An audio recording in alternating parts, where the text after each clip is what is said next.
भक्त जनों ने कैसे कैसे अपने प्रभु को पाया, भक्त जनों से कैसे कैसे प्रभु ने खेल रचाया। भक्त और भगवान के प्रेम का दर्शाती नाता,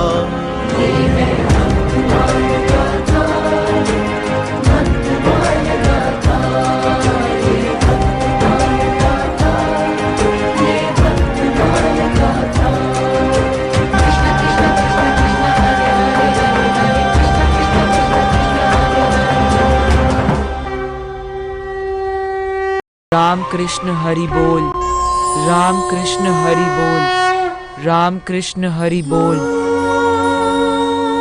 राम कृष्ण हरि बोल, राम कृष्ण हरि बोल, राम कृष्ण हरि बोल, राम कृष्ण हरि बोल, राम कृष्ण हरि बोल, राम कृष्ण हरि बोल, राम कृष्ण हरि बोल, राम कृष्ण हरि बोल। यहीं विश्राम कर लेती हूँ थोड़ी देर।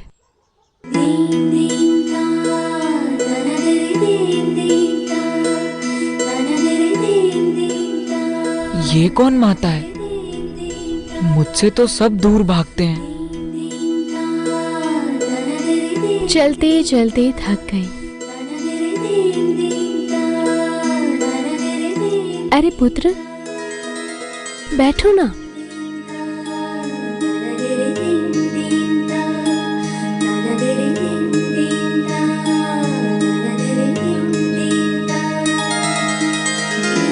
अरे आज तो मेरा उपवास है, लेकिन मेरे पुत्र ने मार्ग में खाने के लिए चने रख दिए। कदाचित उसे भान नहीं होगा।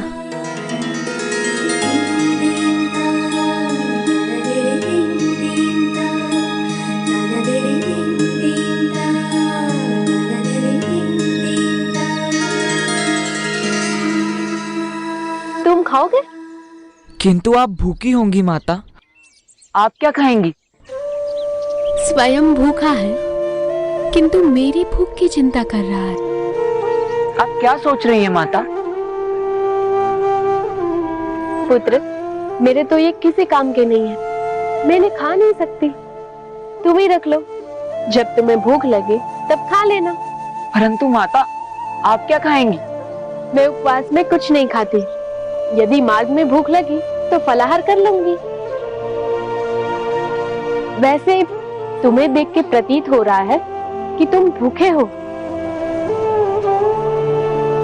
अब तुमने मुझे माता कहा है, तो संकोच किस बात का? आओ मेरे पास बैठो। आओ।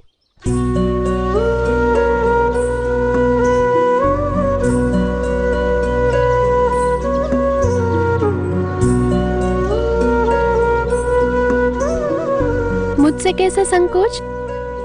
भूख लगी है ना तुम्हें? हाँ माता, मैंने कुछ नहीं खाया, किंतु आप भी भूखी होंगी ना? नहीं पुत्र, मैं भूखी नहीं हूँ। किंतु आप पोटली में खाने ही तो कुछ देख रही थी। अरे पुत्र, मेरी तो इच्छा हो रही थी कुछ खाने की, किंतु तुम्हें तो भूख लगी है, और इच्छा और भूख में बहुत अंतर है। किंतु नहीं, अब कोई प्रश्न नहीं। तुम्हें भूख लगी है ना? अब मैं तुम्हें अपने हाथों से खिलाती हूँ। इससे तुम्हारी भूख भी मिट जाएगी और मेरी इच्छा भी शांत हो जाएगी। चलो ये चने खाओ।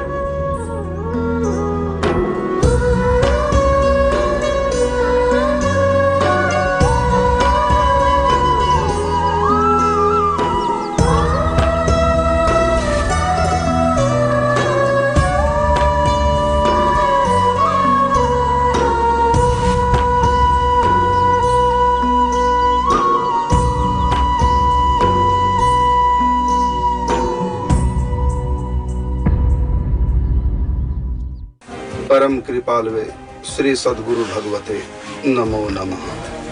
जय श्री राधे, जय श्री कृष्ण।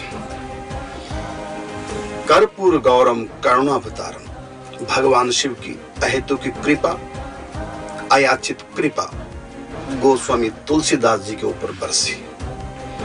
भगवान शिव के दो रूप हमारे पुराणों में है, एक है परात्पर स्वरूप और दूसरा है वैष्णव नाम यथा शंभु।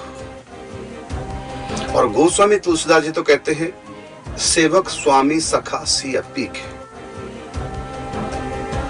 सेवक भी है राम जी के शंकर जी, स्वामी भी है राम जी के और सखा भी। तो गोस्वामी तुलसीदास जी के जीवन में पथ प्रदर्शक बन करके परोक्ष रूप में भगवान शिव का पदार्पण होता है। तो भगवान शिव की कृपा से सत्संग मिलता है। कहा ना, भगवान राम कहते हैं कि एक और गुप्त मत सबहि कहूं कर जोर, शंकर भजन बिना नर भक्ति न पावहि मोर।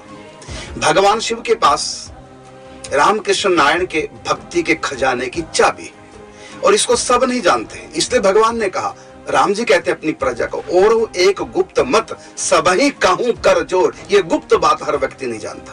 कौन सी? कि शंकर भजन बिना नर भक्ति ना पावई मोर। जैसे संतों के पास भक्ति के खजाने की चाबी है गुरु के पास, इसी प्रकार शंकर जी के पास भी, क्योंकि शंकर जी का एक रूप है वैष्णव नाम यथा शंभु। गुरु तत्व है भगवान शिव, गुरु तत्व शिव और ढरदान। और वही रूप गोस्वामी जी के सामने प्रकट हुआ। किसके रूप में? पहले सत्संग के रूप में। सत्संग आता है कृपा से, गुरु कृपा से, गुरु तत्व भगवान शिव। तो गुरु कृपा से सत्संग आया। कहा ना कि बिन सत्संग विवेक न होई, राम कृपा बिन सुलभ न सोई। भक्ति तात अनुपम सुख मूला, और मिला ही जो होई संत अनुकूला। तो भगवान शिव ने, संत जा रहे थे, रमते राम थे, आगे जाना था उनको तीर्थ यात्रा के लिए, लेकिन हरिपुर गांव में आ गए थोड़ी देर के लिए। और गोस्वामी तुलसीदास जी ने उनका चुपके से, क्योंकि समाज उस समय ऐसा विरोधी हो चुका था कि अशुभ मान करके कि इनकी बच्चे की इनकी छाया भी हमारे ऊपर ना पड़े, तो ऐसी स्थिति में उन्होंने चोरी से सत्संग सुन लिया। और सत्संग का फल क्या है? सत्य का संग हो जाए। और सत्य क्या है? उमा कहूं मैं अनुभव अपना, सत हरि भजन जगत सब सपना। भगवान श्री भगवती पार्वती से कहते हैं सब कुछ स्वप्न बता है, एक नाम सच्चा है। और गोस्वामी तुलसी जी के पास सत्संग के माध्यम से, संत के माध्यम से नाम निष्ठा पहुंच गई। यही है सत्संग का लाभ। और गोस्वामी तुलसीदास जी लग गए नाम जाप में। और फिर भगवती पार्वती उनका योगक्षेम वहन करने के लिए आती है और उनको अपना लाड़ प्यार, मां की ममता देती है, भोजन कराती है। और जीवन में आ गई फिर बाहर। पतझड़ के बाद बसंत आता है और इसी प्रकार से कृष्ण पक्ष के बाद शुक्ल पक्ष आता है। इसलिए हमको किसी भी स्थिति में घबराना नहीं चाहिए, क्योंकि एक सूत्र है, सब दिन होत ना एक समान। बुरे दिन हर समय नहीं रहते और अच्छे दिन भी हर समय नहीं रहते।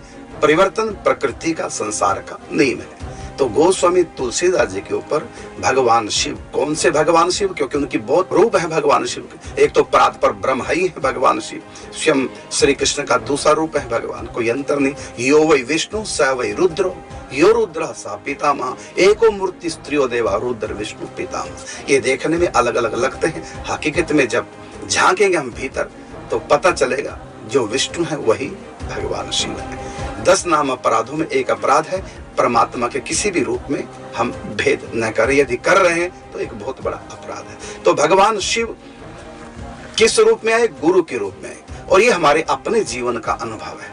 आज जो भी इस दास के द्वारा हो रहा है, आप विश्वास कीजिए, ये सब भगवान शिव की कृपा से हो रहा है। आज से लगभग 36 वर्ष पहले जब मैं मान मंदिर बरसाना में पूज्य श्री रमेश बाबा जी की छत्र छाया में रहता था, तो उस समय भगवान शिव ने स्वप्न आदेश दिया कि तुम्हारे द्वारा कुछ कराना है।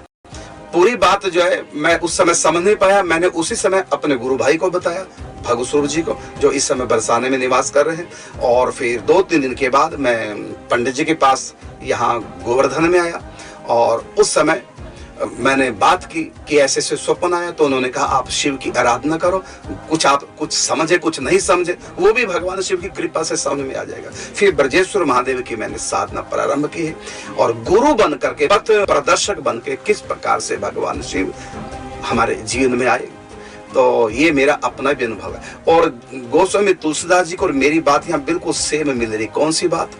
कि वहां भी कोई याचना नहीं की थी, अहेतु की कृपा हुई और अयाचित कृपा हुई। क्योंकि गोस्वामी तुलसीदास जी तो शंकर जी के बारे में कुछ मानना जानना नहीं था, उनको बालिग थी, और यही स्थिति मेरी थी। मैं तो बचपन से राधा कृष्ण का उपासक रहा हूं और शिव की तरफ तो हमारा ध्यान नहीं था, लेकिन अयाचित और अहेतु की कृपा बरसी। और आज जो भी कुछ हो रहा है, विश्वास कीजिए मेरे परम गुरुदेव भगवान शिव उनकी कृपा से वही समर्थ दे रहे हैं, वही आगे इस दास से करा रहे हैं। और इष्ट देव के प्रति मेरी शरणागति ऐश्वर्य भाव के प्रति भगवान शिव ने कराई। उस समय ऐश्वर्य भाव के प्रति कराई। उस समय मैंने श्री कृष्ण का चतुर्भुज रूप स्वप्न में देखा था, श्री कृष्ण का चतुर्भुज ऐश्वर्य भाव के प्रति। फिर धीरे धीरे भाई जी की कृपा हुई और अनेक महापुरुषों की कृपा हुई। भगवान शिव परोक्ष रूप में रह करके मुझको गाइड करते रहे और आज जो भी कुछ हो रहा है मेरे परम गुरुदेव भगवान शिव की कृपा से हो रहा है। हमारे जीवन में भी भगवान शिव गुरु के रूप में आए, पथ प्रदर्शक के रूप में आए। उन्हीं की प्रेरणा से सब कुछ होता जा रहा है, वही समर्थ दे रहे हैं, वही सब करा रहे हैं इस दास को निमित्त बना करके। तो यही चीज से मैंने देखी भगवान शंकर ने किस प्रकार से परोक्ष रूप में, बाद में फिर अपरोक्ष रूप में कृपा की है। तो ये प्रसंग आपको बाद में बताए जाएंगे। मुख्य बात बतानी थी मुझको भगवान शिव का जो गुरु रूप है, आगम शास्त्र के प्रणयन करता है भगवान शिव, तंत्र विद्या को देने वाले भगवान शिव हैं। और कितने वैष्णव उपासना भगवान शिव से प्रकट हुई। और हमारे यहाँ जो एक संप्रदाय है, 4 संप्रदाय में रुद्र संप्रदाय वैष्णवों का, वैष्णव के 4 संप्रदायों में रुद्र भगवान शिव से संप्रदाय, जिसको हम पुष्टि मार्ग बल्लभ कुली कहते हैं, ये भगवान शिव से प्रकट हुआ है। तो भगवान शिव का यहाँ पर दिखाया गया वैष्णव नाम यथा शंभु। तो किस प्रकार से भगवान शिव ने कृपा की है ये आपने देखा। और जब कृपा हुई है सत्संग आया, और जब सत्संग आया तो नाम जपा। इसलिए कहा कि नाम जब जब जीवन में आ जाता है तो जीवन बदल जाता है। सूरदास जी कहते हैं कि जो तू राम नाम उर धर तो, अब को जन्म आगिलो तेरो, दोनों ही जन्म सुधर तो, यम की त्रास सबाई मिट जाती, भक्त नाम तेरो पर तो, जो तू राम नाम चित धर तो। गोस्वामी तुलसीदास जी ने सत्संग सुन करके नाम को चित्त में धारण कर लिया और देखिए फिर धीरे धीरे आगे नाम के जहाज में बैठ करके आगे लगे बढ़ने। जय श्री राधे, जय श्री कृष्ण। देवी, लगता है अब शीघ्र ही माता और पुत्र के मिलन का समय समाप्त होने वाला है, क्योंकि कुछ ऐसा घटित होने जा रहा है जिससे विधि का विधान पुनः परिवर्तन की ओर अग्रसर है।